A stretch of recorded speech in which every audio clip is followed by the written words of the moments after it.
So you talked about a paradigm shift when it comes to cancer treatment before. Let's erase the chalkboard and start over. What would you do if we could start from scratch in terms of how we treat cancer? Well, first of all, we have, in America at least, we have the worst of both possible systems. So there are countries around the world that have social medicine. England, France, Japan, there are a lot of countries where you go to the hospital or doctor and it's basically free. That's a state-run healthcare organization. Then there are private systems where you go to that doctor clinic and you pay cash. We have the worst of both fields, in which we have government regulations that restrict access to many therapies.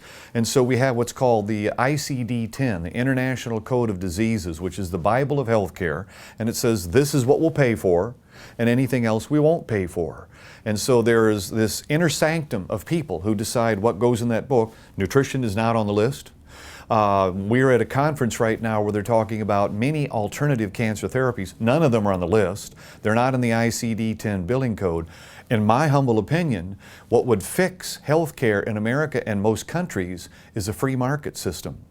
What you find is, if you rewind the video about 30 years, you go back to plastic surgery. And most insurance companies said, this is elective, this is optional. If you want a face tuck, a LASIK, you want to do any plastic surgery, go ahead, but we're not going to pay for it. And because of that, it was out of pocket. And because of that, it became very competitive, and their prices are lower and their quality is higher because it's a free market system. If you compare that to standard intensive care unit, I mean, for instance, Medicare will not pay any nutrition therapies until the patient ends up in the intensive care unit with cachexia and clinical malnutrition. That doesn't make any sense. If we had a free market system, we could solve a lot of those dilemmas. And then the insurance company could provide actuarial insurance based upon statistics. Why would you insure a burning building?